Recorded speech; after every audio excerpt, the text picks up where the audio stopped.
Yeah, it's moving hella slow. Like I don't know what happened. Like everything was like almost in slow motion and whatnot. So I see people coming in into space and dropping out and stuff like that. So it's I don't know if it's something on Twitter's end or my end or whatever end, but yeah, it was really moving really slow. Shout out to all you guys coming up in the space tonight.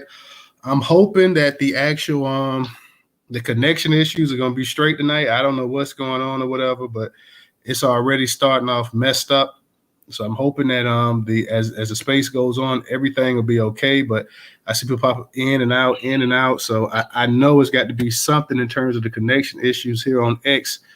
So I don't know exactly what's going on tonight, but it's already kind of, I don't know, kind of shoddy connection to say the least or whatever. And shout out to you guys. I hope you guys go ahead, Professor. I agree with you. Yeah, it's moving kind of shoddy, but maybe to get better, I guess. Yeah, because I've closed it out a couple of times and opened it right back up. So I'm hoping that's the issue.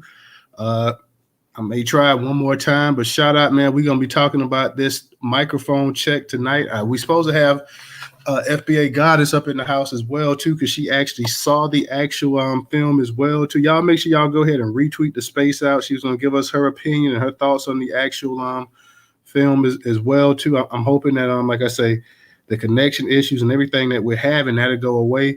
I'm let me, Professor, hold it down 1 second. Let me see one more time if I can do something on my end to kind of get things going.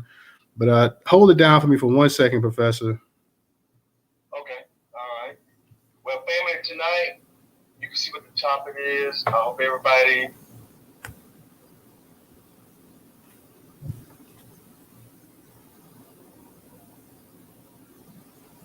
Yeah, guys, I'm working trying to get the audio because on X, it's been dragging along. So I'm hoping that we can get this thing to where we need it at.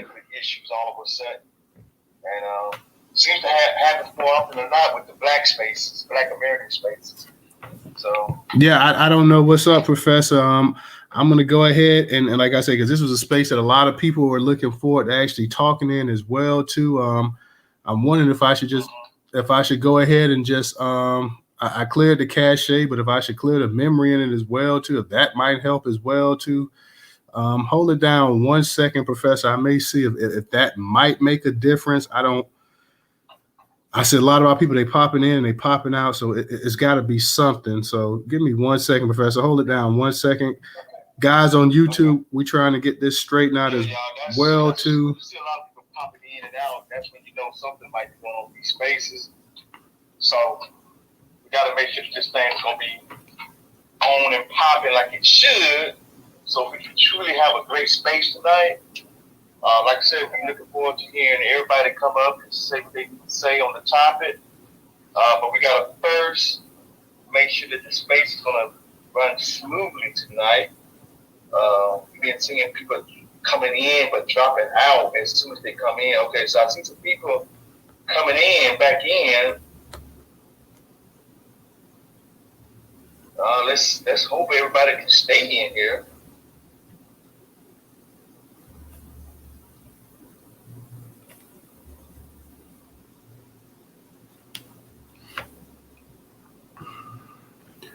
I just cleared the storage, guys. I don't know if I'm gonna have to restart this entire space back up because, like I said, we've been having some issues. I don't know what it is.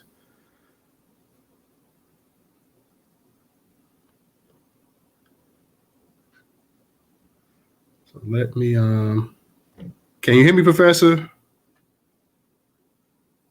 Okay. Yeah, we having some technical issues on our end. Can you hear me?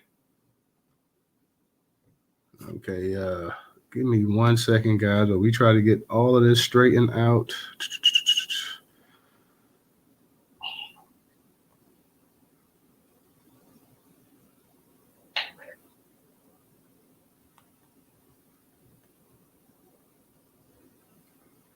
I do apologize, guys. I don't know exactly what's what.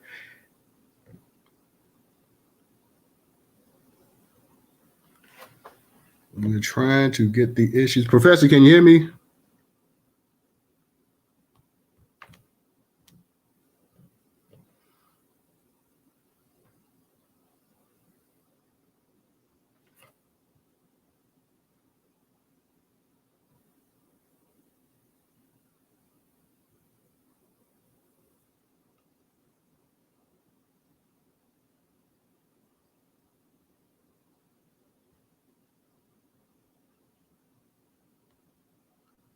We are definitely having some issues, guys. We're trying to work on that right now to get everything back up to where it needs to get to. Give me 1 second.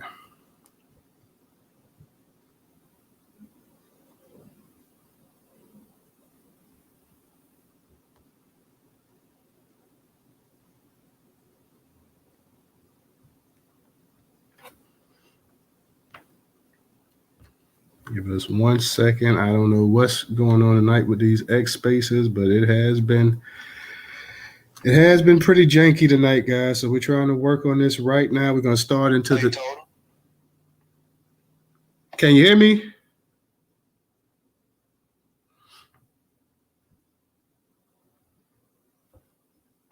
Oh shoot.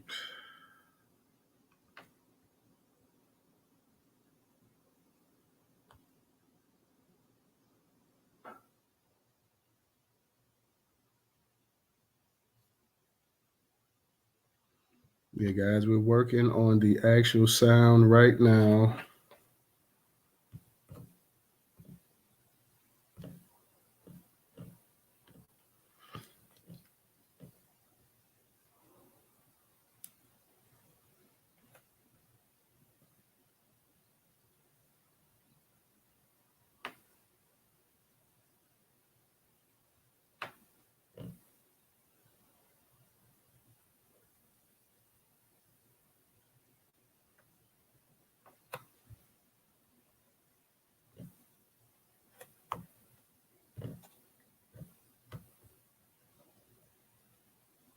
Oh Lord, the space done ended. Jesus. Let me see. Guys, we got to go ahead and recreate this space again. I am sorry, but the space ended abruptly.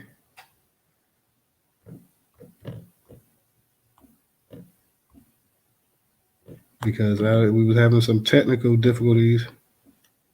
So I'm going to go ahead and recreate this space real quick.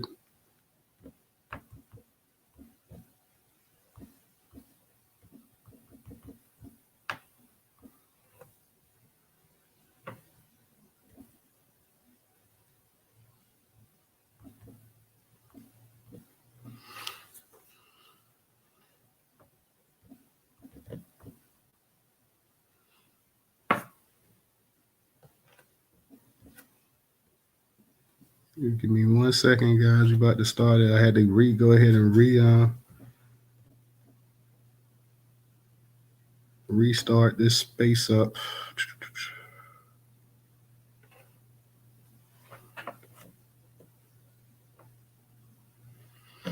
Okay, guys, we just went ahead and we're starting this space back up. Our people will come back in. I'm sorry, we was having some real technical issues on X. I don't know what was going on there, but we was having some real technical issues. So hopefully we can go ahead and get everything straight. TW, I see you up in here. We had to go ahead and restart this space up because it was having some technical issues. From the moment the space started, everything, the connection, everything was all jacked up. So Black Pressure, TW, can you guys hear me? Can you guys hear me? You guys can hear me? Give a thumbs up. Okay, hopefully the connection issue won't be as janky as in the last one, because that was really, we had to go ahead and try a different number of things to go ahead and get things rolling, but I could not, so I had to go ahead and restart it up. That space ended prematurely because the connection, people were popping in and out. They couldn't stay in there, no connection whatsoever. So tonight, guys, we off to a little slow start, but we're going to be talking about Tariq Nasheed's microphone check. I do apologize for the technical issues that took place in the X space, the Twitter/X space, but hopefully we got everything worked out. At least I'm hoping we got everything worked out. We'll see if we can get our people back to come back up in here as well too. We're going to go ahead and get this thing rolling here in just a second. We're going to go ahead and let our people come up in here, get up in here, come up in here, do what we got to do. We want to discuss this. This has been making headways. This has got a lot of people feeling one way or another. I did post actual article that was on a curation platform, Newstoter.com, and talked about the actual microphone check. And a lot of people have felt a certain way about it. So we want to discuss that tonight. I'm hoping that the actual our people be able to stay up in this space, because before they were having connection issues. So I'm hoping that everything is going to be going somewhat well, because like I said, we was having some big time connection issues. Hopefully we can get Professor back in here as well too. So hopefully we can get Professor back up in here, and we can go ahead and get everything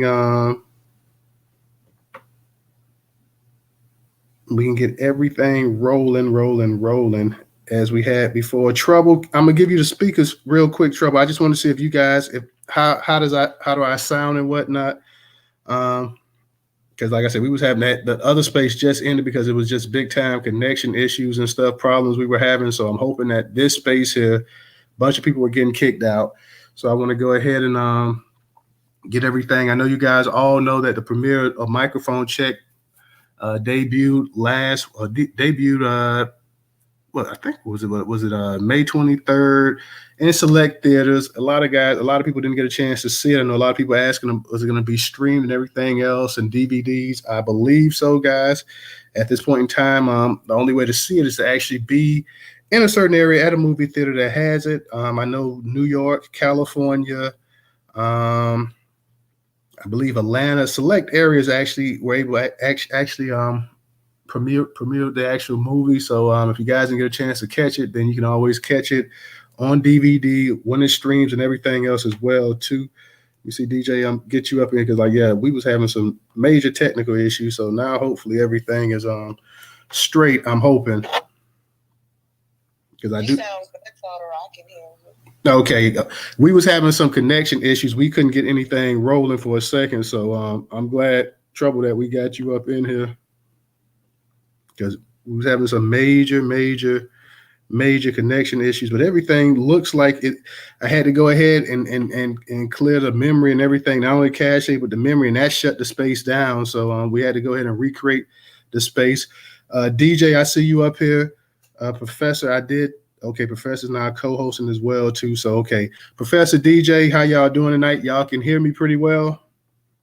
Yep, I can hear you good, man. Okay, with that said, because we done wasted enough time with the jankiness of what is X, let me go ahead real quick. I want to touch up on this article, guys. I want some more people that actually, if you got a chance to see the movie, if we got any people up in the space that saw the movie, please feel free to come on up here and discuss it with us. FBA Goddess, I know she saw the movie, so she's supposed to pop up in here tonight. I don't know if she got a chance yet, so we want to discuss it. Stephanie, I know a lot of y'all in the New York area. I know it, in New York is one of the areas that it actually premiered at as well too. I wish we could have got it here in Florida, but we couldn't. But I'm going to touch up on this article real quick from the Chicago Defender. Can you guys, DJ, can y'all still hear me, Professor? Yeah, you good, bro. Go ahead. Okay, it says Tariq Nasheed's Microphone Check highlights Black founders of hip hop. With her most recent album, Cowboy Carter, Beyonce has sparked conversations about the Black origins of country music, a genre long co-opted and gentrified by the white masses despite its roots as a Black founded style of music. A new documentary similar aims to dispel myths about the origins of one of the world's most popular musical genres, hip-hop. A lot of false claims, a lot of myths, a lot of misconceptions have been thrown out here about hip-hop, the origin of it, and where it came from, said Tariq Nasheed, the director of the documentary Microphone Check, The Hidden History of Hip-Hop. He adds that the myths of the genre origins often include that it derived from African rhythms, Caribbean rhythms, and Latino rhythms, excluding the foundational Black Americans here who actually created the culture. Nasheed says he felt pushed to work on the documentary amid the 50th anniversary of hip-hop and the fallacies of conversations about the genre's roots. The film hosted its Chicago premiere on May 23rd at Landmark Century Center Cinema, where an audience packed the theater to learn more about the misconceptions about the origin of hip hop. They were looking for the film to set the record straight. According to the Encyclopedia Britannica, hip hop originated in New York City neighborhood of the South Bronx in the late 1970s. Nasheed said the film will help dismantle the creation of the new narratives that can often rewrite history if left unchecked. We're claiming a lot of things that we created that we've been taken out of. Rock and roll, the same thing. Whenever we do rock, now we're looking out as outsiders. So it's very important for us to establish and let people know where these genres came from. The film centers Black Americans as the creator of a genre that many found comfort in since its growth and rebellious form of artistry to a commercialized business. Microphone Check explores four elements of hip hop: rapping, breakdancing, graffiti, and DJing, while playing homage to overlooked pioneers such as Coke Rock, Trixie, A1 B-Boy Salsa, Shy Rock, Melly Mel, and Grandmaster Caz. Microphone Check digs into the roots of the genre as the story of hip hop got its start associated with a 1973 party. The tale goes that a young woman named Sydney Campbell put out flyers for a party to raise money for clothes, which was DJ'd by her brother Kool Herc, solidifying history.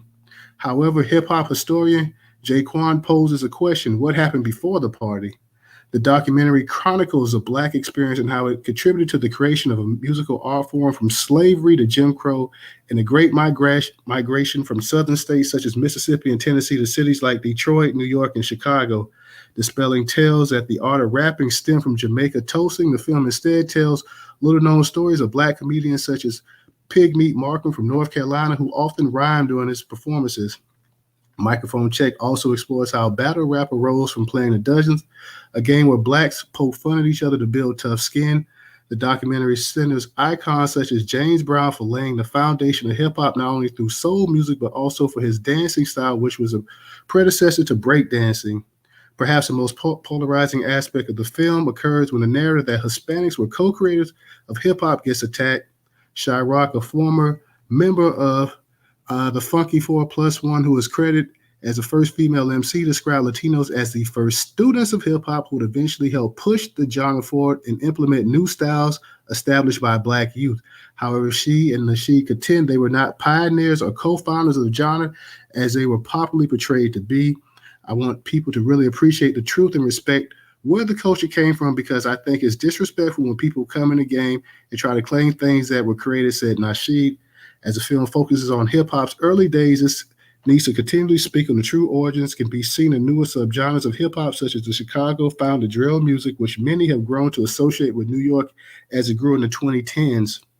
As the genre has grown from demonized form of music to a billion-dollar empire, many have tried to embed themselves in the early days of the genre, according to the film. Microphone Check celebrates the resiliency of Black folks through the lens of hip-hop creation. The film highlights one of many ways Black Americans are pushed to the sidelines as society typically tries to celebrate the inventions of people it continues to undercut. Okay. Excuse me, guys. I am dealing with some sinus issues tonight, so trying to get it out as clear as possible. I hope everybody's able to hear that well. DJ, Professor, Room, you guys are able to hear me pretty clear? Yeah, the article was good. No. Yes, absolutely. And I'm going to put that article up in the Jumbotron when I get a chance to as well, too. Real quick, man, because like I said, I've been having a lot of conversations the past day or so. I put the article out, and I know you guys have seen it. It's gained a lot of traction. Let me go ahead and find it and put it up in the Jumbotron. If I can find the damn thing. But yeah, I'm going to stick that up in the Jumbotron. About Tariq Nasheed setting the record straight. It's got a lot of views and everything else, and it's got a lot of people upset as well, too. A lot of people saying that, hey, the record was already straight 50 years ago, and that this is just being divisive and is lying, and it has no truth and no merits in it. And like I said, I've been in the conversation with quite a few people, and they were saying that, no matter what you say, Latinos and Caribbeans were the co-creators of hip hop, and basically trying to apply that, hey, you guys are not from New York. You wasn't up there during that time. You don't know anything about what went down in New York. So stop lying, sitting up here saying this and that.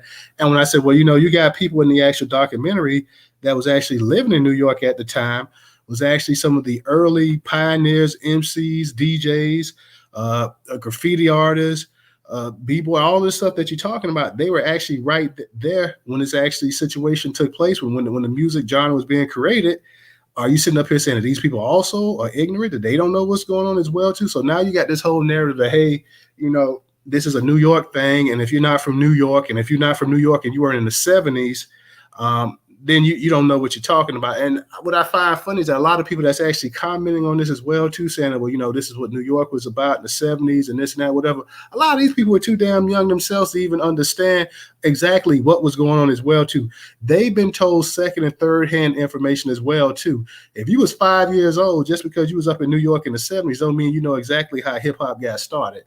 Okay, so let's not sit up here and pretend that if you were basically a baby and this genre was taking place, it was just getting created, that you know exactly, simply because you were told by your cousins and your brothers and your aunts and your uncles as well too.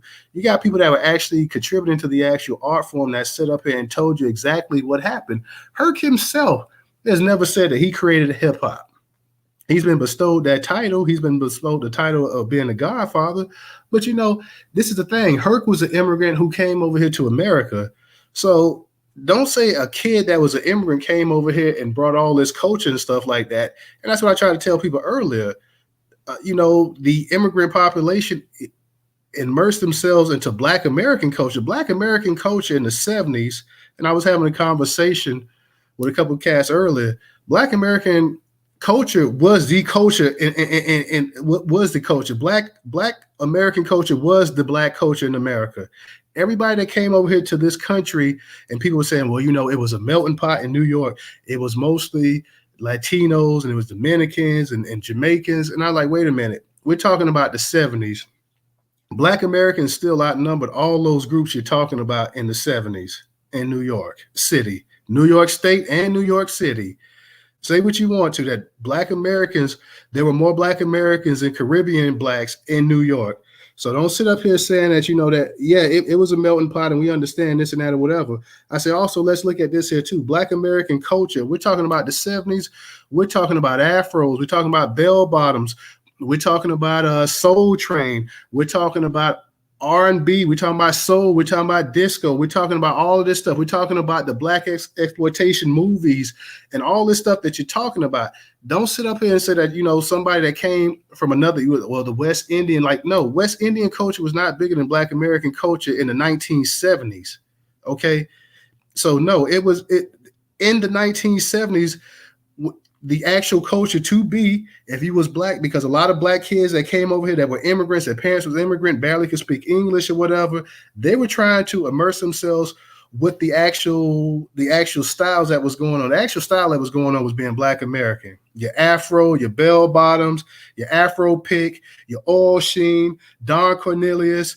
I mean, all of this right here, Muhammad Ali, Hank Aaron, O.J. Simpson. When you thought of the face of Black entertainment, Black music, Black culture, all this stuff right here, this was not about Caribbean. Even our Caribbean artists that came in here and started to MC and rap and everything else, they were emulating actual Black American culture. You don't hear, when you listen to Biggie in the 90s and stuff like that, and you hear Busta Rhymes, they're not talking about life in Jamaica. They're not talking about life in the West Indies. They're talking about life in America. They're talking about being Black in America. So when we start hitting all this other stuff that people talking about, like, wait a minute, you sitting up here and you're telling me that the most popular Black culture, not only in America, but the entire world had to emulate something else. Now, and I also asked him this. I say, well, how come if it comes from all these different places, why was it not one trace of it anywhere in the West Indies or the Caribbean? People say, well, it was only one trace of it in New York City. Like, yeah. And that tells you that what is actual variable. The most important variable was the Black people, the Black Americans, because in these other places you still had the Latinos and you had the Caribbean people, but you're saying that hip hop wasn't there, but it was in New York City. So the variable would be like, hey, Black Americans was in this one place that they weren't in the Caribbean like that, and they weren't in Puerto Rico like that. So yeah, they were here in America. We got Miss Stephanie up here. Miss Stephanie, I ain't gonna hog the mic. Come on up here. You from New York. So what's up? Did you get a chance to catch it yet, Stephanie? The movie? Good evening, everybody. Salute to the entire chat. Salute to you, Newstoter. Thank you for holding this Very important space. No, unfortunately, I have two jobs, so I'm running back and forth between jobs. I'm at my second job right now, so I got to hustle to do what I need to do. Um, the history behind all of this stuff that's been going on in New York City. Okay, I didn't have to watch the documentary to know exactly what's going on here because years ago, people have this, what do you call history? Like selective memory, so to speak. Like they remember certain things that actually didn't happen. And we know how things used to go down back in the day. So it's not like people were one big happy family. That wasn't the case. You couldn't go into the area where the Puerto Ricans was back in the 70s and 80s because they would chase you out. I don't understand how now all of a sudden it was just one big happy family.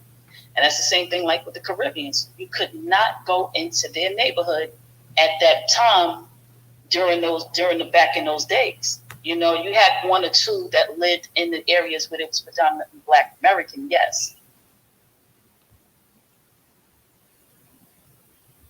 All right. Thank you, Stephanie. Thank you. That's what I was saying is, I didn't even go to that point, but I'm saying that, listen, people talking about that, they're talking about that basically, and I heard this growing up too. They're talking about it was poor kids in New York that got together and started doing. Stephanie, go ahead. You got your hand back up. I thought you was through, but go ahead and finish talking. No, I got cut off. It's okay. No, it's just too many lies that's being told. And no, they did not play no intricate part because they wasn't interested in the type of music that we were listening to at the time. And I don't know why people keep sitting up here and lying because that's what gets me frustrated. Because I used to go to reggae parties back in the days. Okay, I used to wear my short shorts and everything else, right? And they wouldn't even play hip hop music in those clubs. They would not play hip hop music in those clubs. And the ones that I did go to, they did play hip hop music. The most songs they ever played was probably like 2 or 3 songs. And that was when the party was over and they were shutting everything down. And then they'll put on a couple of rap albums or a couple of hip hop songs. And that was it. So if they created the genre, how come they didn't fill the music up with hip hop and then some calypso and reggae or whatever? But that just tells you that they didn't have any interest in music at the time. They just catching on to it now, and they're saying, "Hey, we was here during that time. We created it." No, you did not. Y'all didn't like our music. You didn't like us. So I wish the lies would stop. But I'm just glad that everything is just coming out to the light. And believe it or not, it's a lot of people here that still don't know what's happening. I ran into a couple of guys recently, and I asked them. I said, "Did you hear anything about Busta Rhymes saying that Jamaicans created hip hop?" And you know what happened when I told them that? They flew into a fury like they would have hit somebody if they were standing in front of them because they were pissed off. They like, who the F said that? That's the first thing that came out of a couple of people's mouths when I told them that. So that goes to show you that a lot of people here are still totally oblivious to what's going on. So I had to let them know, and I told them to check out the documentary because it just came out. So I hope it helps. The word is spreading real fast here. So hopefully before the end of the year, it be done got back to our community so they can get a better understanding and say, hey, we're going to draw the line here because a lot of this stuff did not fly. Back in the 80s and 90s, a lot of them was afraid to tell you that they was from the Caribbean. So I don't understand how, Biggie got a documentary out, matter of fact. Biggie has a documentary out. And on there, they would talk about, back in the days, we didn't tell them that we was Jamaican. It wasn't cool to be Jamaican back then. So if you didn't create hip-hop, then why would you be ashamed to say that you were Jamaican back then? I'm going to just leave you with that, and I'll get back to you in a minute. Thank you. All right. Thank you. Anybody, and we got other people. We got a bunch of y'all up in here as well, too. Shout out to my people over there. We got a bunch of people over there on YouTube, guys. Definitely for all my people on YouTube tonight, go ahead and share this program out. Share it to your social media platforms. Go ahead and leave a comment. Definitely go ahead and share out tonight's program as well, too. DJ, I know you're not in New York, but you are in New Jersey. Professor, I know you're down south like me as well, too. And people are like, well, you Negroes from down south, y'all don't need to say nothing about it. Y'all ain't from New York. Y'all y'all didn't start listening to hip hop really into the 80s and stuff like that. That's how people feel like you down south, you stay out of this. And I'm like, wait a minute, hold on. You wouldn't have no damn music, period, in this country if it wasn't for the Southerners, the black Southerners. So you can go ahead and shut your mouth on that. Like hip hop, soul music, rhythm and blues, the spirituals, all that stuff comes from the damn South. So we ain't gonna sit down and shut up about nothing. Like there is no music in this country if you take it away from the damn people in slavery and segregation, everything else that created this stuff down south as well, that spread all throughout the nation and spread to the Midwest, up north, out west, and everything else. But let's get it understood right here. The base of all music, black music and music in general, comes from out the South. But DJ, go ahead, you got it. You accurate on what you're saying, bro. You know, shout out to the room. Hopefully y'all can hear me. Mic check 1 2 1 2. Share the room out, y'all. Share the room out. Newstoter, NEWSTOTER.com. Making the count. So shout out to the Bronx, all the Bronx. You know what I mean? Shout out to DJ FaZe though. Shout out to DJ FaZe because I think he was really instrumental in making this happen. And I want to give a big rest in peace. Decoration Day, Memorial Day, because I believe the brother was in the military. Michael Wayne of Michael Wayne TV, but is now known as Hip Hop since 1971.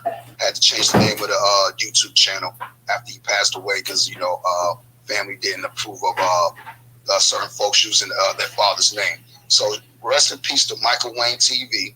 He was very instrumental before he passed away, and this is before COVID, of documenting hip hop, hip hop, better known as the Jam. We used to call it the Jam. See that?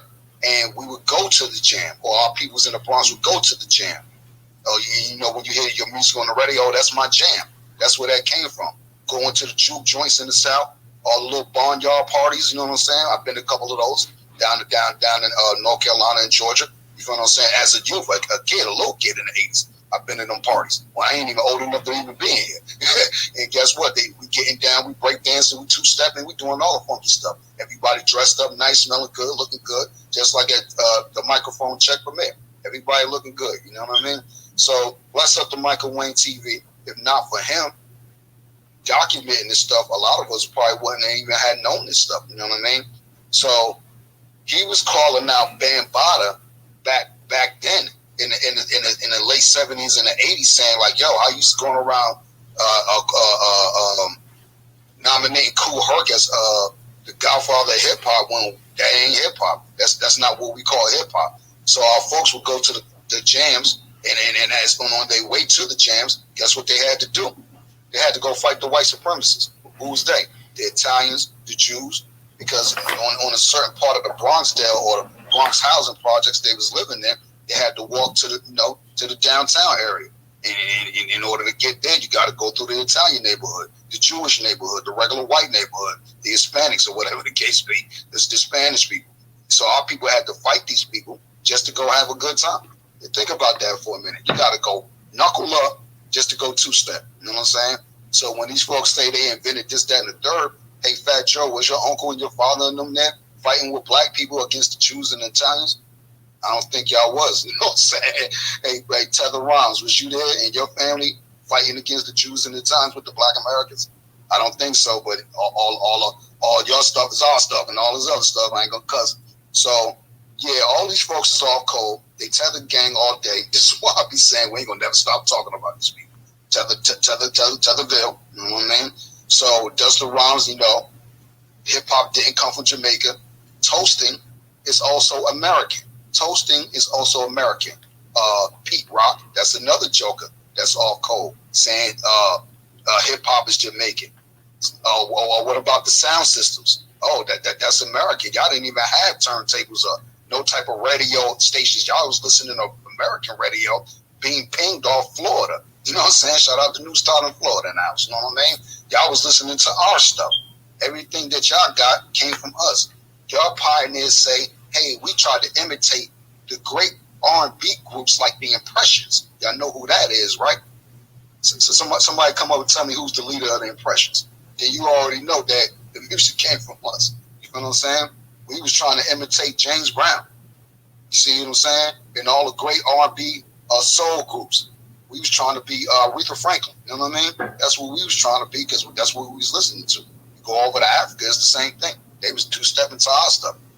I don't know if Brother Original here want to come tell that Fela Kuti story about how Afrobeats got started. That ain't nothing but some house music slowed up a little bit. That's all it is. Shout out to Detroit with the techno. Let's go. That's Black American music. So when we say, hey, hip-hop, this, that, and the third, hey, look, that wasn't even the original name of it. That came much later on. You know what I mean? So I ain't going to hold the mic up too much because I definitely got a lot to say. But go ahead, Trouble, if you want to get it in, sister. What's up? What's up, Trouble? Hey, Newstoter. Shout out to the family and the group. I'll try to be quick and not long-winded like I normally am. And I'll try to keep my controversial comments to myself because I know every time I say something about this New York the whole New York thing, it gets a lot of people's feathers ruffled a little bit. But I think that's part of the problem right there. Part of the problem, and okay, so I'm not going to, I guess I am going to say some controversial something. Hey, I mean, it is what it is. We got to learn to start telling the truth about the music and where the music actually comes from. And I think the biggest problem to me, and I could be wrong, I have been wrong before, it was a long time ago, but I'm just saying, we keep giving New York the whole credit for starting hip-hop. When the truth of the matter is, even in Tariq, the article that Tariq did, it stated where it came from as far as like the other elements, as far as Pig Meat. I think the man was named Pig Meat, Mark Ham, who was actually from North Carolina. So when we have black comedians like him, who is from North Carolina, doing who's rhyming and doing certain little things like that, that is actually where the hip hop or the rapping originated from. And again, I think we keep forgetting that a lot of people left out of the South to go to New York to take their music and their rapping and stuff of capabilities there, because that is the city of dreams, sort of like LA. That's where a lot of people had to go in order to get certain recognition for stuff. That's where the scene was. But we keep saying, well, it originated in the Bronx, or it originated in this particular city over here in New York, when, I mean, the reality is that's probably not the truth. But nobody in New York is going to actually tell that part of the truth, because New York wants to take credit for the creation of it, and it is what it is.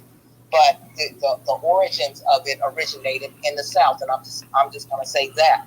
I think the problem with this is most of us know that hip hop or rap is a black creation, but what these other groups tend to do is say, well, you know that there's 4 elements or so many elements of hip hop, and so that's how they've tethered themselves on to being creators of this genre by saying, well, this element came from this group who started it, so we're part creators of it. So if you can't say, well, our people were the ones who created the lyrics and made it happen. Well, we created the music, or we created our people were the DJs, or our people were the breakdancer, or our people was the graffiti artist, and so all of these different elements is that make up hip hop came from not just Black Americans, it came from everybody else, and so we're part of that creation. And I think that's where it gets skewed at, because again, you all were doing certain things. You called our music, what was it, jungle music or bunny music, jungle bunny music. So it's weird how it's gotten skewed to the point to where we have to have the microphone checks. I'm appreciative of it coming out. I look for there to be some fallout because of it. It hasn't happened as of yet, but I know pretty soon someone's going to do a Hulu documentary, or a documentary on Hulu, or something else that negates what was just done, because that's what they always do. This will come out, and for the most part, to me, it isn't even really about everybody else, because even if they I think they know the truth, they're still going to try to segue themselves in it somehow. But I'm hoping that Black Americans, for the most part, can take a look at the documentary of the movie and see that all of these other groups are lying, because at the end of the day, truth, that's what counts. But it is necessary to dispel the myths. Unfortunately, we got a lot of people who are tinted and melanated just like us, who've been cosplaying us for so long, that keeps going against the truth of the narrative. So there's that, and I'll land. All right. Thank you, Trouble. Thank you. Now, Ricky, I see you got a thumb down, so you apparently disagree with what she said. So let me hear what you got to say, Ricky. What's going on? Peace, Newstoter, peace to the room. Peace to all my ADOS Black American people. Hip-hop is a Black American art form. It's so Black American that when it came out, they said it was a fad. It was associated with thuggery, even when they were doing positive music. But here's my issue with this damn documentary, with this whole discussion. Okay. It's an attempt to take hip-hop from New York, which this sister was just speaking, just did. I understand that you don't like Fat Joe, or you don't like damn Busta Rhymes. I really don't like what he said. But in the 80s, in the 70s, in New York, there were West Indians. There were Puerto Ricans. It's a Black American art form, and me saying what I just said is not a conflict, and you shouldn't have no issue with it. The problem is a bunch of people who are not from New York, who are taking our New York art form and trying to say that it's a whole other way than it was. And I can't stand it. It's pointless. Like I said, the first thing I said, right? It's a Black American art form. Everybody was not trying to say that this is part of our culture. It was associated with Black people. And now I have not seen the documentary. I will watch the documentary. You will not take rap from New York, which is your underlying thing. I haven't heard too much, but I'm sure that's a lot of what we're going to hear. Oh, it was these other brothers who were singing some country thing, rapping back in the 50s, whatever that thing that people keep showing. That's not rap. Rap comes from the Bronx. Stop trying to steal from Black Americans and stop trying to insert yourself in stuff that you weren't involved with. It was New York culture. That's where it started from. That's where it began, in the Bronx. I don't like people who don't understand what we're about or what we were doing up here, trying to make it about the diaspora bull nonsense, because that's not what it's about. It is a Black American art form, and I just wanted to grab the mic and say that, because as you've seen, Newstoter, you put out that tweet, and everybody was up under the tweet, and look at the way they're attacking New York. There's a bunch of New York haters. Wasn't good. Hold on, Ricky. Most of the people in there are not attacking New York in that tweet. Are they not saying that we did not keep enough and we didn't keep everybody out the culture? And that's the point of me grabbing the mic and speaking right now. Well, then, but you also had people in there saying that you can't speak on it because you're not from New York as well, too. I have no issue with people with the art form coming from New York. No more than I have an issue. Nobody should have an issue with blues and soul music and everything else coming from the South. We're not saying that, because in the actual documentary, you have a bunch of New Yorkers that's in the actual documentary, people that were some of the initial B-boys and initial MCs and DJs and everything else right up there in New York, saying that, hey, we were there. The issue is what people are saying, that, hey, and you start off, you said that it is a Black American music form. That's the issue right there.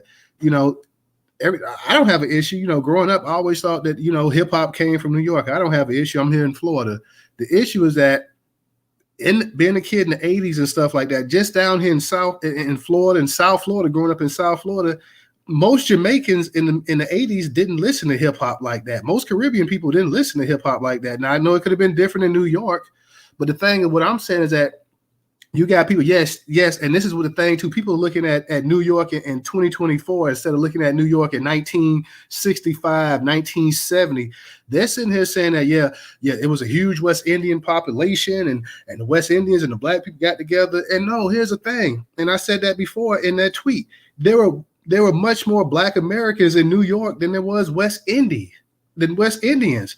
Black Americans outnumber West Indians. They outnumber Jamaicans. They outnumber Haitians. They outnumber Puerto Ricans. They outnumber Dominicans.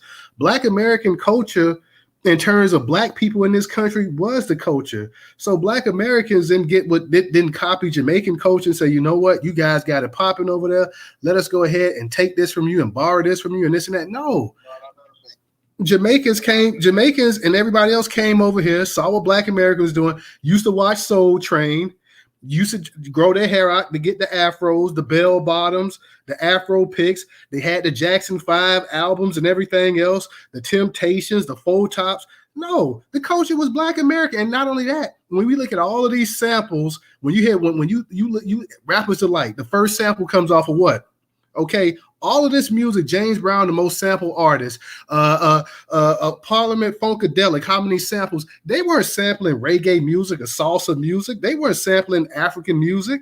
No, all of this stuff was Black American. So whether these people and what Trouble is trying to say that, yeah, we understand that the originators of this art form come from New York. Nobody's not saying that. What she's saying is that these same originators that come from New York, their people during the Great Migration moved up to New York from down south and moved up there and took all of the spirituals and the rhythms and all that other stuff. So later on, when people did create this genre of music, it had roots. People talking about this is the thing that's starting to kind of piss me off right here, to be honest. People want to sit up here and say, you know, this music comes from Latinos and it comes from the Caribbean, Jamaicans, but goddamn, they done sampled all kind of R&B, they done sampled all kind of funk, soul music, and this and that. So it comes from different nations, but it don't come from all of the artists that they sampled from. The Rick James, the James Browns, all of these people right here. So it can come from the West Indies and it can come from the Caribbean, but it can't come from the thousands of samples,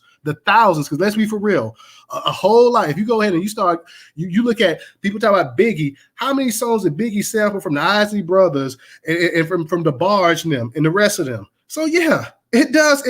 This music comes from Black America. Black America moved to up north, to New York and stuff like that. So I give credit that yes, that the actual originators come from the Bronx, but these people here, their roots come from all over the South. So I don't have an issue with that. So I'm saying if we can sit up here and say, you know, it was Caribbeans and it was this and that or whatever. Hey, you know what? It was also these Black people down here whose music has been sampled I don't know how many times to go ahead and clear the samples and everything else. They're the ones that got the thing popping and rolling like that as well too. So yeah, and like I said, West Indian culture and this and that or whatever.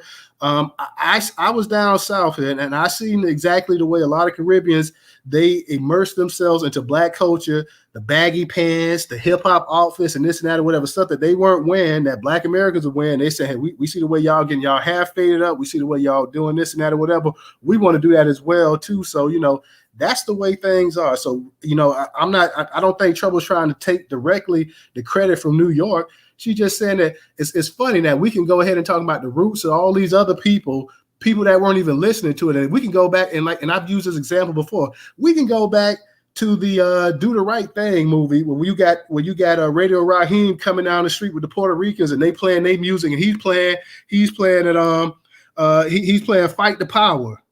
And they tell, oh, you think you got it like that, El Chocolate? And he blows them out with his boombox.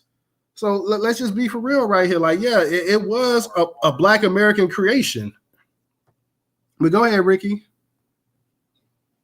Nothing that I said is in dispute with what you said, except for one part of it. There is a connection, and there is a synergy in a way people live up here and around here that is a little bit different from other places. If you watch Wild Style, there is no more hip-hop movie than Wild Style. There were other people involved. That doesn't mean that you're saying they created it. And the more I hear about these other people were doing, all the props and all, ATL is a rap city. They put all the Outcasts and all that, and we was bumping that, and give everybody their flowers, give the Compton people and all that, and Ice Cube and all that their flowers. But I think that this whole thing is a. You kind of breaking up a little bit, Ricky. All right. Yeah, Can you hear me now? yeah, I can hear you, but you're kind of breaking up. All right. Just to land real quick. We should not be beefing about this damn hip hop stuff. I don't like what this guy said, what Busta Rhymes said. He was dead wrong for what he said. But we don't need to be beefing and trying to take the West Indian brothers from New York who live in our neighborhoods and say that they why are they doing rap? That's not for them and all this nonsense. No, nobody said that, Ricky. Only thing people say, nobody said that the West Indian artists didn't contribute to the development of hip hop and the popularity. All people saying is that they didn't create it. Now, I get what you're saying, that it was a different thing in New York, and because we know how New Yorkers love to talk about the diversity and everything else as well too. But let's be honest, and it's like I said, and this can't be refuted. In 1970, in 1965, in 1973, the culture in New York City would have been Black American culture. It would not have been Jamaican or West Indian culture. Black Americans led the way. The most famous people in this country, the most famous person in the world in the 1970s was a boxer by the name of Muhammad Ali. Okay? The most, Aretha Franklin was the queen of soul, Diana Ross. So I mean, we can't. You had Jim Brown and Fred Williamson doing black exploitation movies coming off the football field and stuff like that. So we can't, even in the black exploitation movies, when you had somebody like Yaphet Kotto, the actor who was African, Yaphet Kotto always played a Black American in those movies in the 1970s.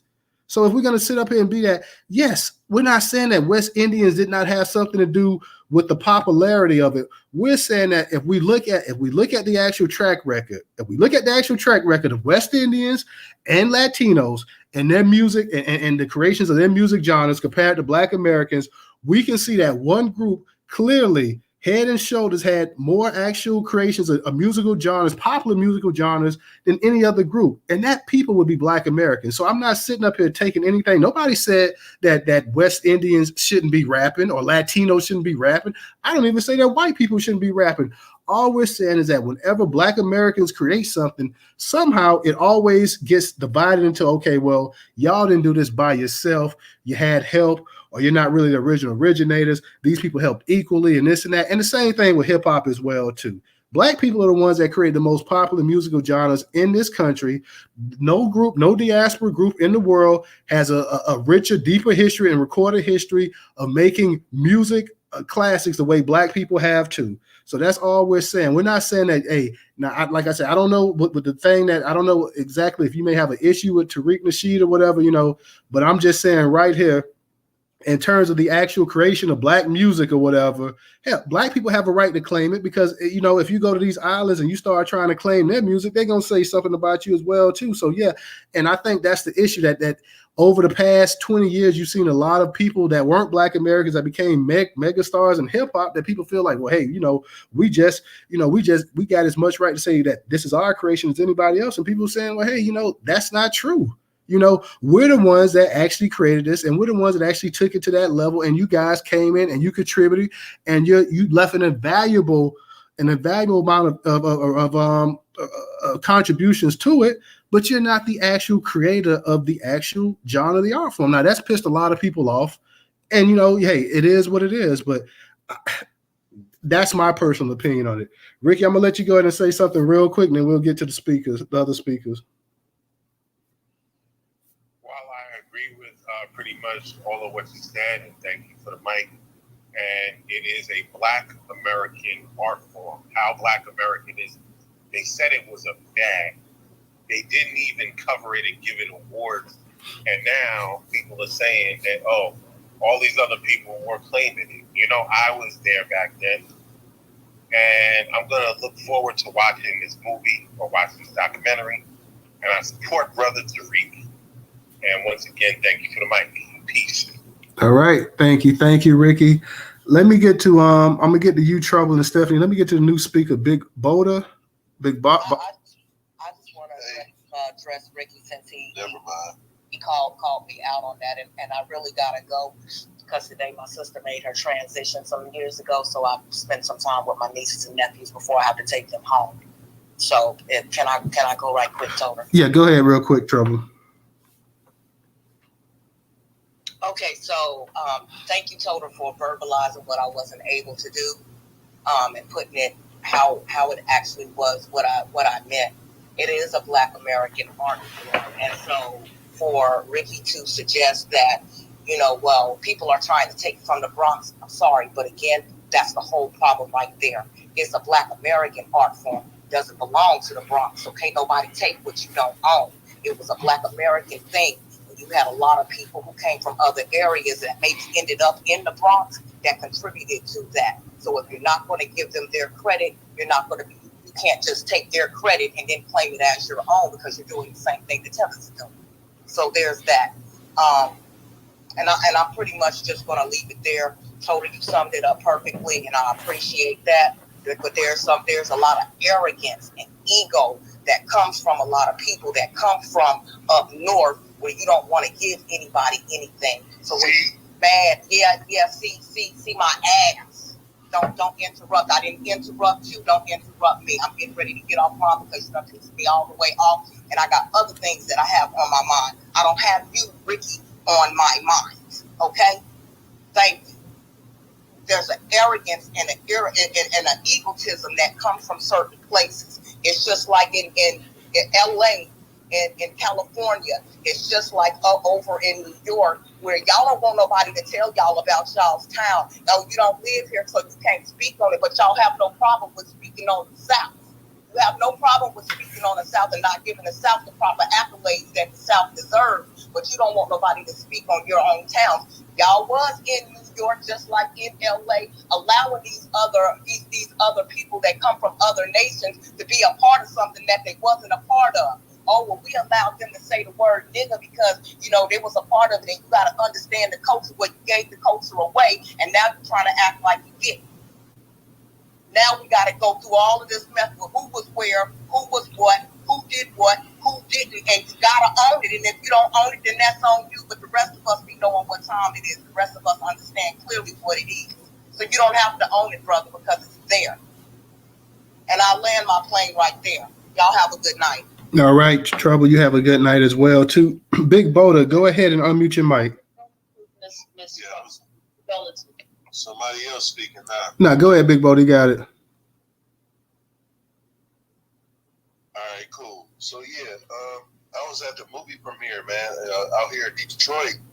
And, listening to the back and forth conversation, I ain't gonna lie, it's kind of frustrating because the movie was so thorough. It's basically a case closed, man. Even the pioneers that was in the movie, they acknowledged their Southern roots. They were saying, my family came from Georgia, South Carolina, North Carolina. They were acknowledging all the Southern roots of hip hop in the early days. And they were acknowledging the funk. You had Brother Dwan B bringing great receipts about the funk changing the trajectory of the black music, and how that was key and instrumental. James Brown being key and instrumental in the birth of hip hop. And so it'd be cool if people would check in like, hey, yeah, I did see the premiere of the movie, or I got the movie on the way, I haven't seen it yet. Because that kind of taints the conversation when people go on rants without even having seen the film. And the film does a better job and more thorough job of acknowledging every single point they're trying to go on the rant about. You see what I'm saying? Like, the film it shut down all the lies about the birth and who did what and who was where in the early days of hip hop and who came later. They even addressed Wild Style, the film. They addressed a lot of these b-boy breaking films. They show little clips because you can't show a whole 30-minute segment of another film, in your documentary. They kept everything under time constraints and all that. But yeah, I just wanted to acknowledge that. Like, anybody that was at the film premieres are going to be frustrated by people going on rants that ain't even seen the movie yet, because they know the movie was just thorough from top to bottom. Excellent movie. But yeah, that's what I want to mention. Thank you, brother. I'm glad that you came up here because we were trying to get some people that actually saw the movie to actually come up here and talk a little bit about it as well too. So Yeah, check that first. Every speaker that comes up, ask them if they went to the premiere or if they got the film on the way or whatever. But yeah, that makes a difference in the conversation. So let me ask you a question real quick, and I'm gonna kick it to you, Stephanie. The elements of hip hop, because everybody talks about Herc or whatever. Were the elements of hip hop already present in Black America before Herc actually got branded with the title of being the Godfather of hip hop? Of course, and man, that's what I'm saying. It went to thorough, excruciating detail. Like a lot of people were saying it was like a college course almost, but very much more entertaining than that.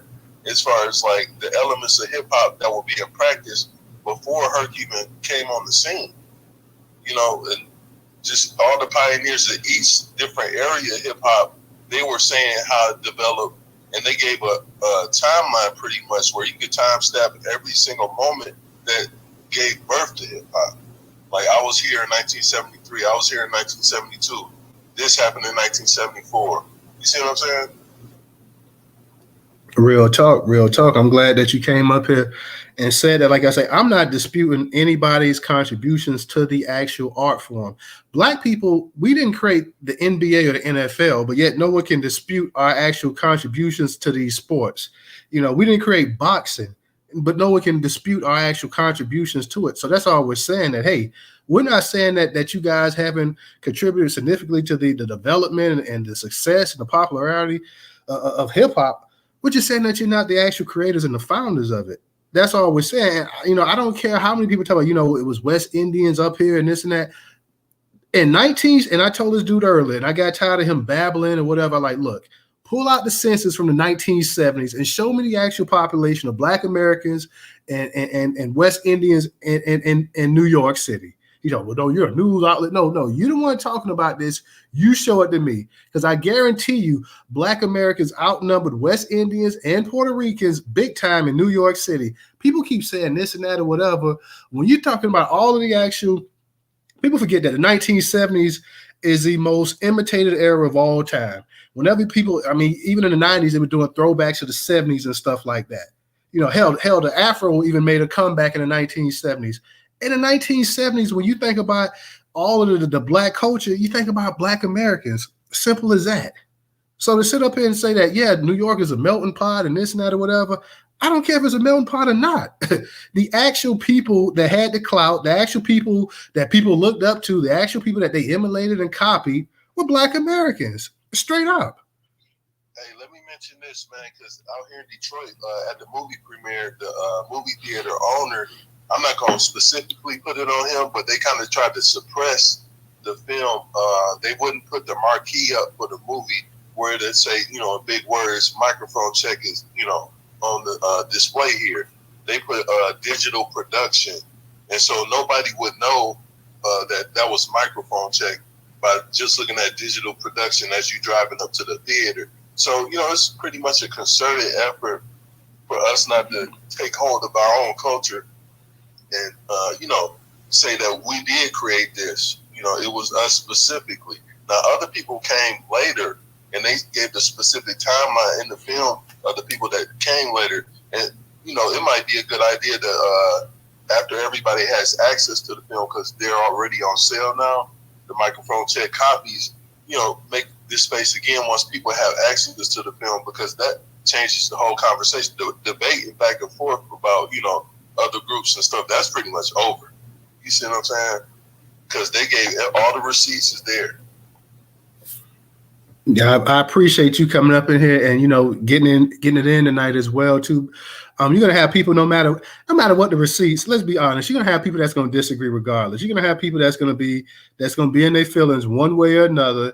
They feel that Black people shouldn't said anything about this, that they should just let it went ahead and roll the way it's been going for the past 20. Because I've been hearing this stuff when I was in high school. When I was getting out of high school, I started hearing, and I had a friend that was from New York that was Caribbean, and also he told me, like, yeah, I said, well, people sitting up here talking about, and this was in the late 90s. I'm like, people sitting up here talking about that Black people and Spanish people started hip hop together. He's like, well, yeah, that is true.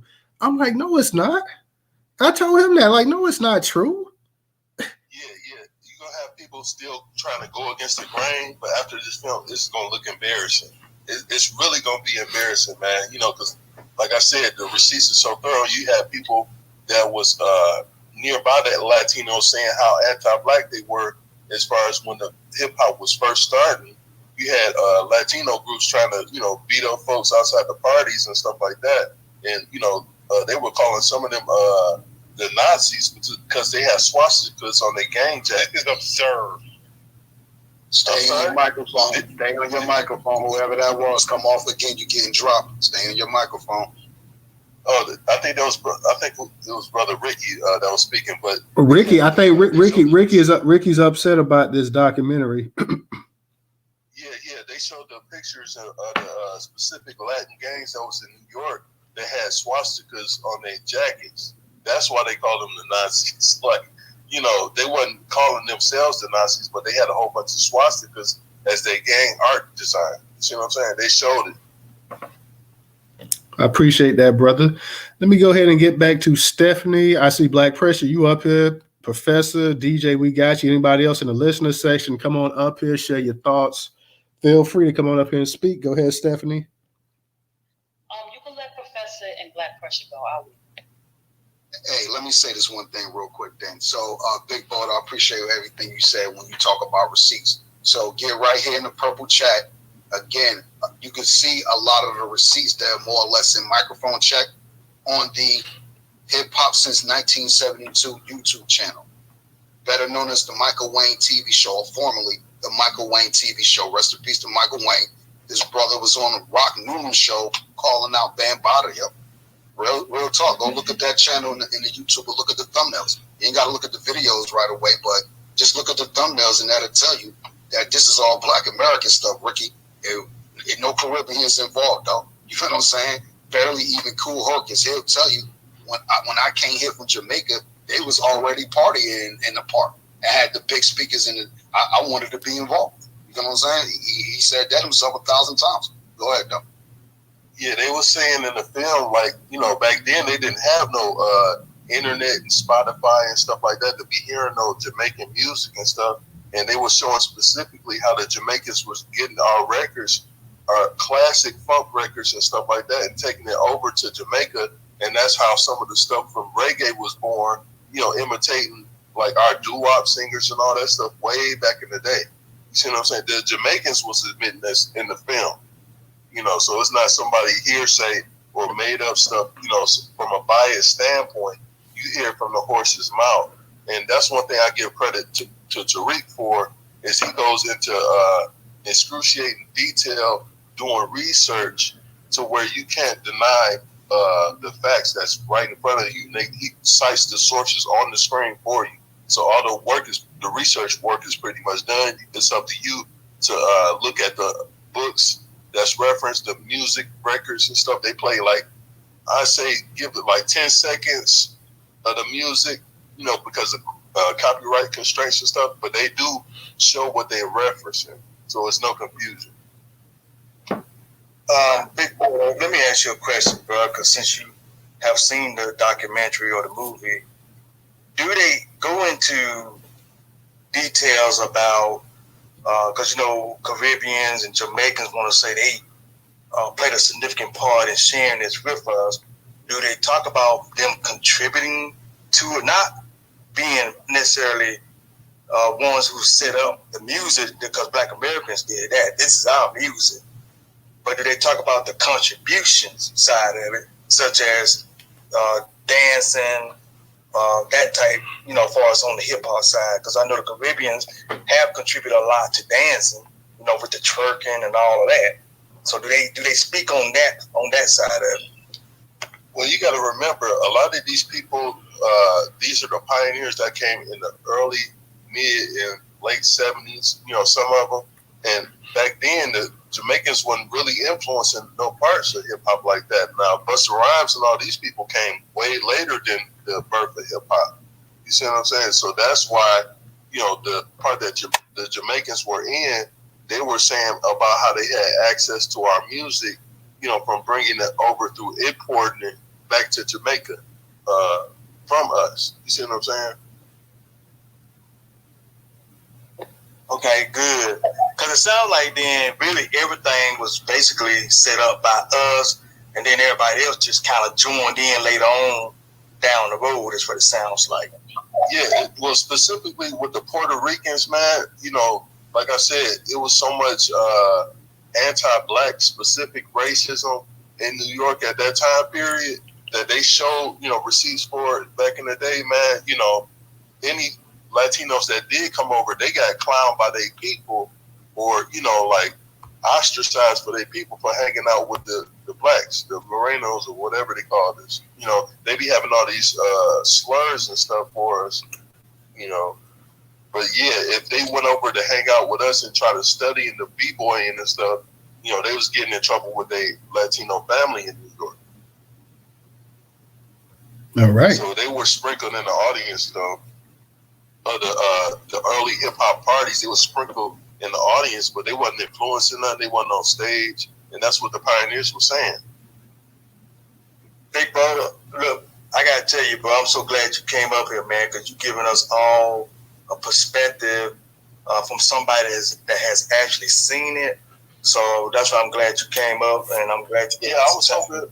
Yeah, I was hoping it wasn't just me, because let me tell you about the premiere, man. The premiere was beautiful. It was like, next time Tariq has a movie coming out, man, I'm gonna hit the gym for like 2 months, because it'll be the top of the top beautiful sisters out there.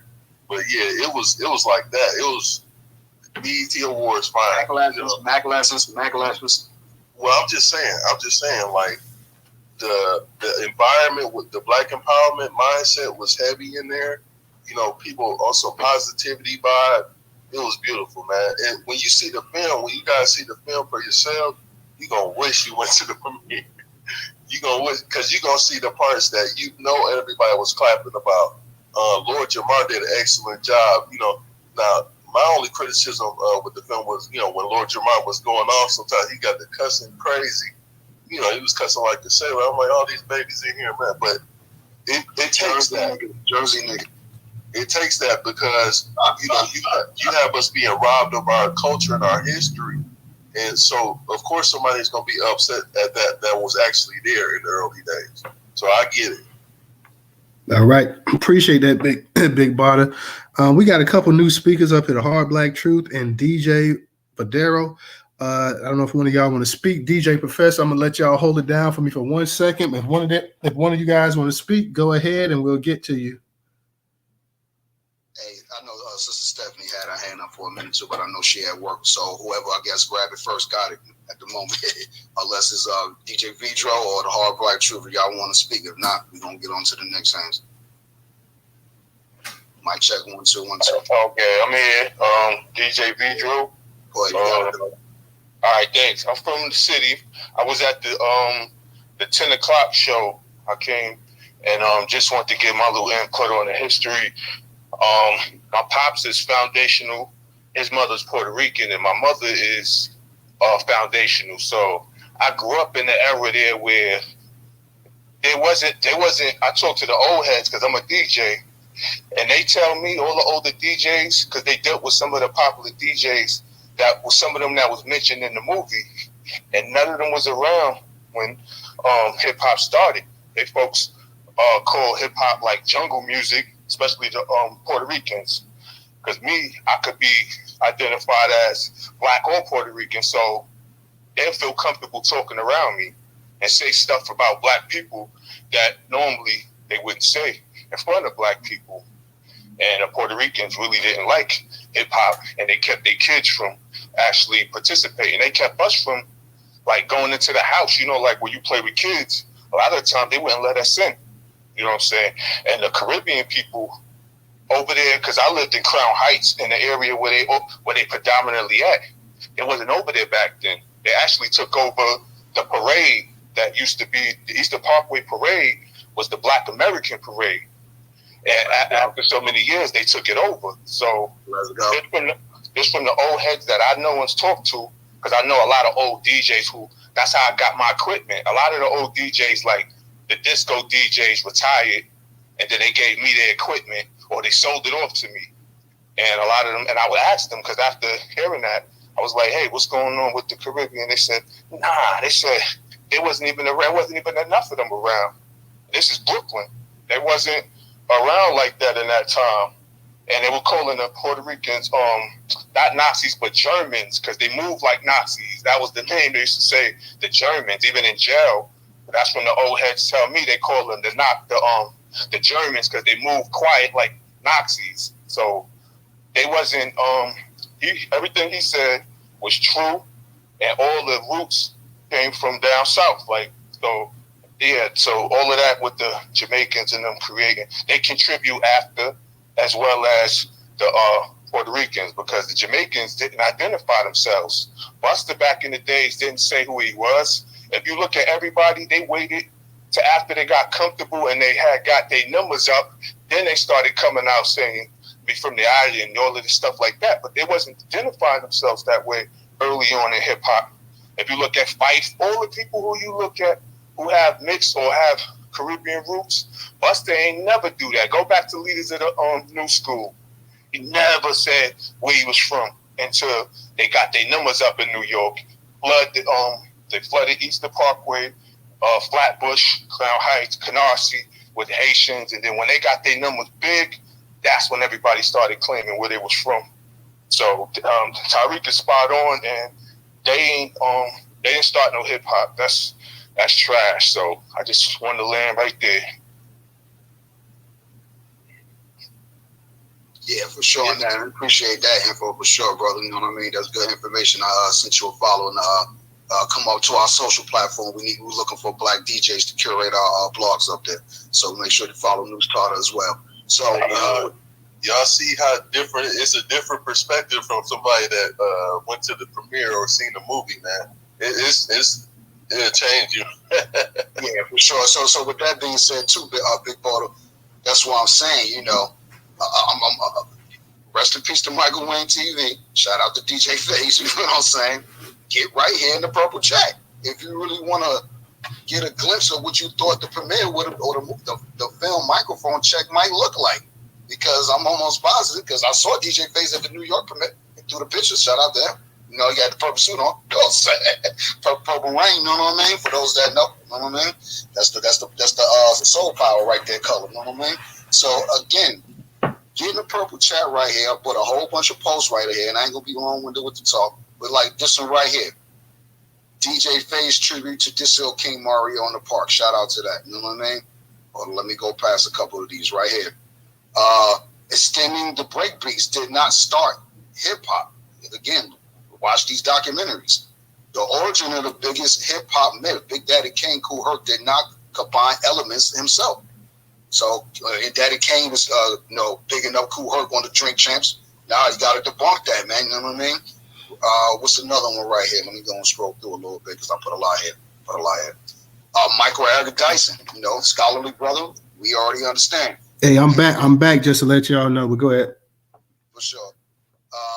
Michael Eric Dyson, the scholars, Latino culture had absolutely nothing to do with hip hop. Go look at these videos, man. And they've been up there well before any of us heard Fat Joe or Tell the Mom say anything they said.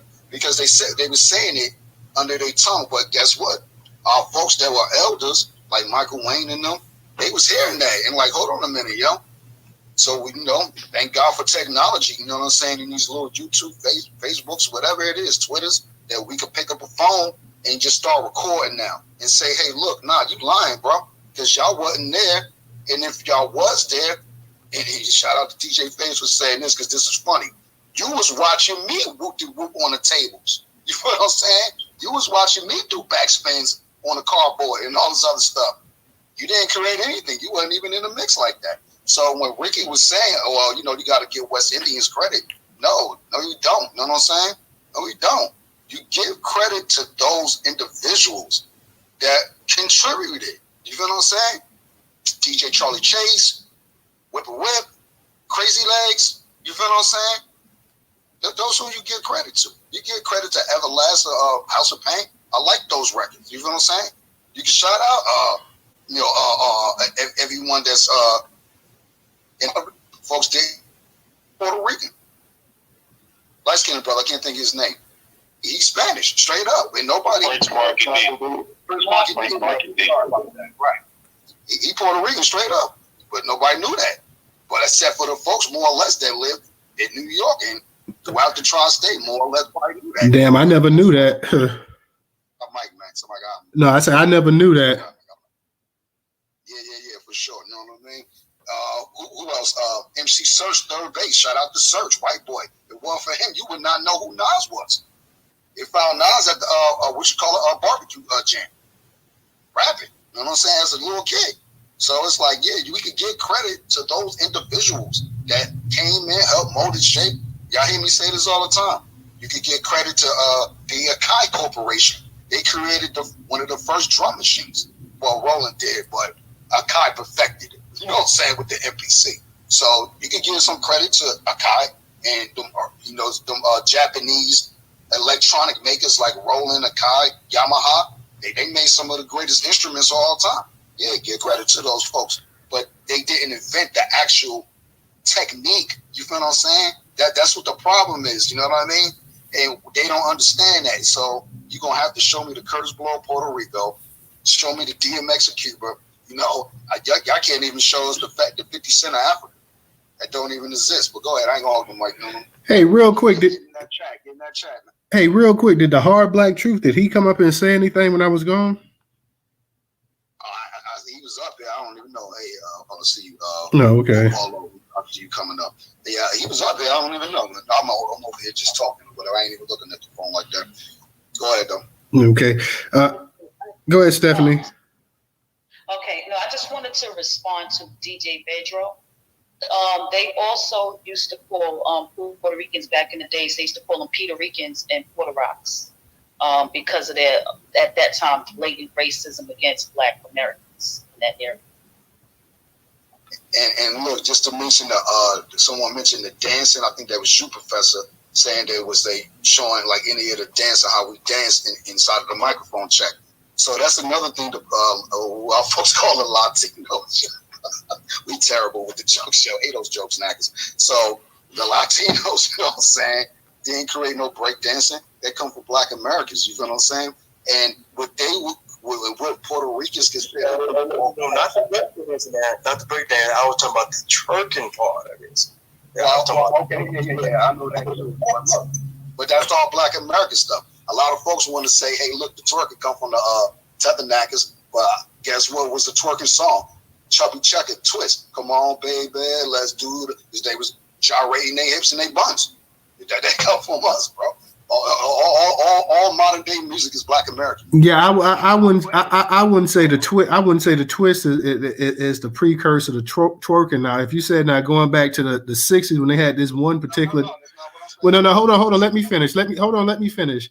They had this song. They had this dance back in the 60s called "Doing the Dog," which was considered like a nasty type dance. That would have been the precursor to the actual to twerking. Hey, Volo, I don't know what's up with your phone. I don't hit this thing several times, but yeah, I'm not gonna say it's the precursor to anything because, again, when you take something and remix it, basically, it becomes anew. So we don't know what the Caribbean folks was doing with our music down there, or how they was creating their music, and how they was gyrating and doing all this other stuff. It's obviously different because when you look at a lot of the hip hop artists that put out, nasty records or whatever, a lot of them are from the Caribbean, yo. Real talk, look it up. Go ahead, though. Whoever want to talk. And Volo, wait, you got to fix your phone, man. Yeah, I had Volo up here, but I don't know. He must have dropped down. I see Black Pressure's up here, so let Black Pressure go ahead and get it in. Hey, what's up, Black family? Just real quick, and I'm going to mute up and listen. A lot of the, me being from South Texas, I have some inside knowledge on this. A lot of the local New Orleans DJs that you'll never hear of might call you to a debate about twerking because, like I said, me being from South Texas, we've been hearing that word since the mid-'90s, and a lot of like the modern day twerking, and like I said, even the word I've been hearing for close to 30 years, that originated from coming out of that New Orleans bounce music movement, and I'll just say that, Yeah, I mean that's true too. Bass sound too. Yeah, and you think about I mean Luke and the booty shaking down in Miami, but like I say, even going back, my dad was talking about in the '60s and stuff. They had a dance that, and it was called the dog and whatnot, and it was pretty much it was a precursor to even all of that. If you look up on the video doing the dog and whatnot, and you see the girls bending over, and this is in the '60s and stuff when they were supposed to be, nice and sedity. They was up there shaking and gyrating and twisting and lifting their butts up and everything up as well too. So before you had booty shaking and twerking, you had people doing the dog back in the '60s. Now I don't think most black women were doing the dog, but it was a very provocative type dance, and you did have a number of them in those little juke joints and stuff that were actually doing it. We got a cat over here, Ruben Gutierrez, over on YouTube, losing his mind. Ruben is upset about Ruben is upset about this documentary, and apparently it's really got him off. He was saying that basically, they ain't gonna come. He ain't gonna come over here. We got platinos, you know what I'm saying? I'm sorry, Ruben is upset. Ruben is upset. DJ Vadero, I don't know if you want to come up here. I know you're up here. I don't know if you want to speak. I know you're in the speaker section. Did you want to say anything? When you had left the room, but he put his hand up. He want to speak, I guess. Oh, he spoke? I don't know if he spoke. Okay. So he was at the premieres. Vitro, I don't know if you want to run it down again. Oh, okay. If he, no, I'm here. Yeah, no, I was at the 10 o'clock. I made the second show. I actually missed everybody. Everybody was going on the second show, but that thing was off the hook, man. They lying about the Puerto Ricans. They ain't coming to it until later on. They wasn't initially part of it because they thought it was jungle music and they didn't want their kids around black kids. Like I was telling the room, my father, his mom's is Puerto Rican, so I could identify and pass as being. So they would talk more around me than they would anybody else, and they show their racism more when they feel comfortable around you and don't know that I was coming back and telling my folks, keeping it a bundle, like, this ain't, people don't really like us. But as far as with hip hop, I asked all the older DJs because I started DJing really young. And that's why I got a lot of my record collection and stuff from buying it from old DJs who went out, stopped DJing, retired and all of that. And they would tell me that there was no Jamaicans or no Puerto Ricans at these jams. And if they was, like Tariq said in the movie, they were sprinkled in just like trying to get part of it or sneaking out, being rebellious towards their folks. They was racist. A lot of them was racist. They had that Nazi symbol inside those gangs, and they tried to act like the brown berets was cool with the Black Panthers, which they wasn't. But that's something that they try to push when they want to make it seem like we all in this together. So, yeah, it wasn't no unity back then like that at no large numbers, and they wasn't no early contributors to the that came along after everything already had settled. So that's pretty much it. All right. Appreciate that, brother. Thank you. Like I said, I didn't miss you. I wanted to hear what the Hard Black Truth had to say too, because I know me and the Hard Black Truth, we had a dialogue. It was a respectful dialogue. I respect the brother's opinion, but we had a dialogue going on about that article that I put out that probably got maybe close to about 80,000 views right now. But we had a dialogue about that going back and forth. So I did want to hear what the Hard Black Truth had to say. Come on up here and speak. He's been up in the space before. We'll allow him to speak. We may not agree with his opinion, but we'll be respectful and let the brother come up here and say what he got to say. Like I say, y'all guys, you got to forgive me because I am dealing with some sinus issues right now. So I'm definitely what they consider under the weather. But Black Pressure, go ahead. You got it. Hey, News, I'll say this about Latino people as far as them being in rap. If you look at rap today, I'm talking about right now. Even let's go back to the late '90s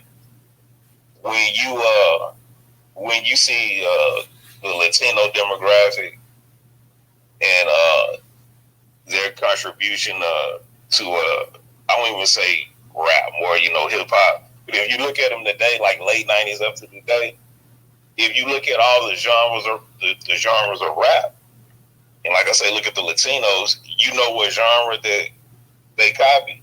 It's not even East Coast hip hop, like Bun B said. It's not like that purest form of hip hop. if you look at the Latinos today, they all imitate West Coast gangster rap. They all talking gangster shit, the dope game, and banging and hurting somebody, and this my hood, and shoot niggas and stuff like that. So like everybody's saying, if the Latino people really were the originators of hip hop, boy, you sure do a good job of imitating black people. And I'll mute up and listen. Real talk, real talk.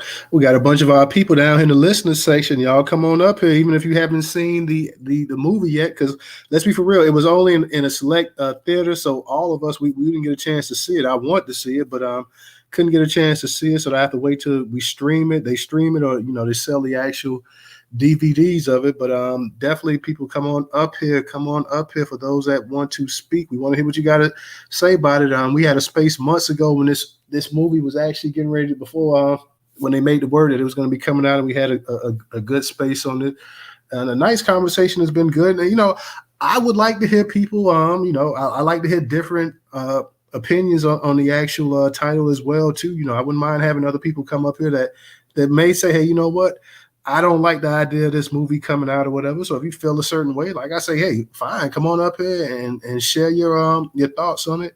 DJ, go ahead. We're not gonna keep the space going too much longer, but DJ, go ahead. You got it. Yeah, don't be scared to come over here and verse. If you feel like hip hop was influenced by others and Black American, yeah, we come on over here and verse it. But y'all really ain't got no say on that because y'all ain't got no evidence or no receipts to even prove anything. It's over with at this point. You know what I mean? So again, what I really want y'all to go do is go get in the purple chat right here. Go to that channel right here. It says hip hop since 1971. Hit the subscribe button. While you over there, make sure you come back to Newstoter. Hit the subscribe button on Newstoter on the ScrewTube, so that way y'all can get this information what black folks is doing. So I'm gonna actually take your a portion of your little saying pressure, and I'm gonna be the villain for a minute, right? So I'm gonna kind of agree with Ricky a little bit, where he was saying, hey, it's straight up New York culture, but not the Caribbean side of what he was saying. And the reason why I say that, I'm a musician. I got 30 plus years on the book. I got my own studio, record label, been DJing all my life, been in these clubs, you know what I'm saying? Shout out to Brick City, you know what I mean? So he's right when he says, hey, I think in my opinion, and this is just my opinion, that New York created it. Because when you think about something that is original and you remix it, it becomes anew.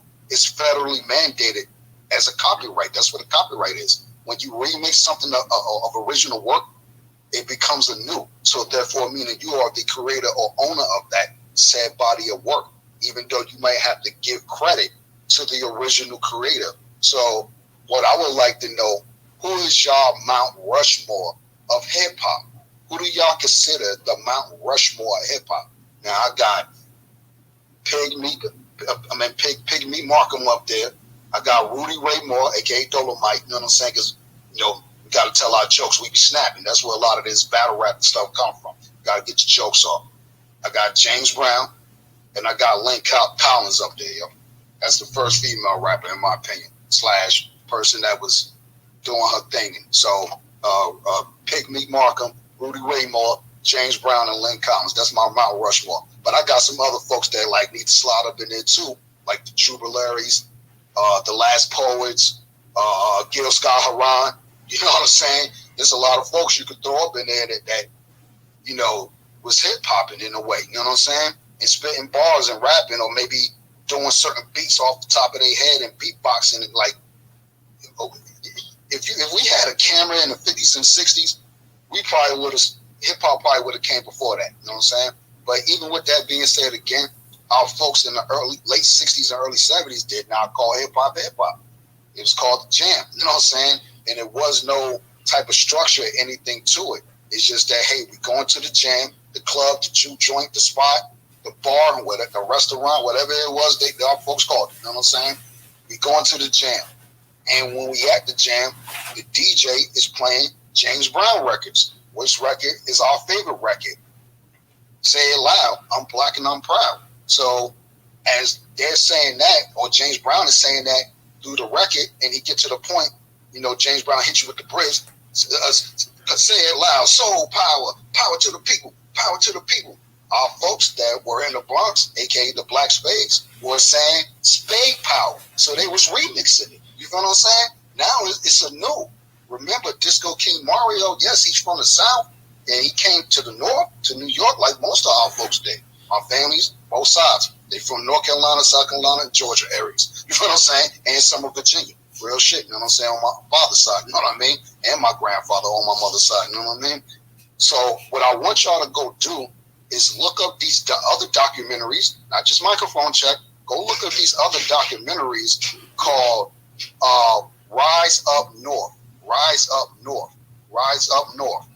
It's basically 500 videos, y'all, detailing our people coming from all parts of the Black Southern Belt, yo, and migrating up north to New York, Jersey, Detroit, and created, meaning remixed our already existing music that we brought from the juke joints of the South and turned it into a new. So Ricky kind of right in a way. New York specifically get the credit for hip hop, but we already know the folks that put it together. You know what I'm saying? They came from the South, so it's really just all our stuff at the end of the day. And Ricky, no Caribbean, West Indian, no soul collective influence. You can give credit to Bambaataa, Cool, DJ Kool Herc. You can give credit to those individuals. That is it. You know what I'm saying? That's where the line is drawn at. You know what I'm saying? Prince Marky D, DJ Charlie Chase, you know what I'm saying?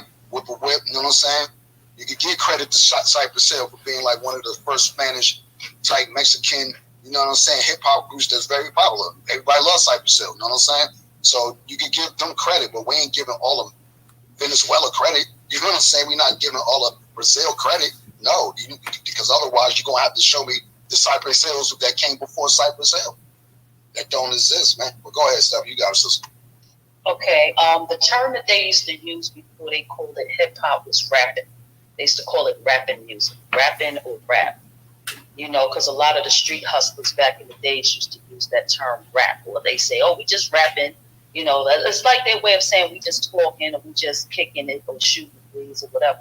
That was the term that they used to use back in the days before the word rap, before they turned it into hip hop. It was rap or rap. And also, you left out Wild Man Steve, DJ. Wild Man Steve was the it man back in the days too, besides Dolomite. So I just wanted to give you that heads up on that. And also, with that being said, they also had what is that? Oh my God, I can't remember. My brain just froze. Hold on. All right. The hip hop, hip hop, you don't stop. All right, y'all. I guess on that note, guys, we're gonna go ahead and we're gonna close this thing out early tonight because, like I said, I have been under the weather, so we'll be back later this week. I'm not sure what day, but we'll be back. Go ahead. We'll be back later this week. Black Pressure, I'll let you go ahead real quick, and then we're gonna get ready to close it out. Nah, that was an accident. I was trying to hit something else. Oh, okay. Go ahead, DJ, real quick, and I'm closing this out. Next space now, because this conversation ain't gonna never stop. Tell us, gonna tell it. Well, yeah, y'all definitely check DJ out and his space coming up, guys. I appreciate everybody coming. I hope everybody's had a good Memorial Day as well, too, guys. We will see you later this week. Peace. Thank you for everybody on YouTube and X tuning in. So we'll holler at you guys. Peace. Peace, family. I'm starting on right now.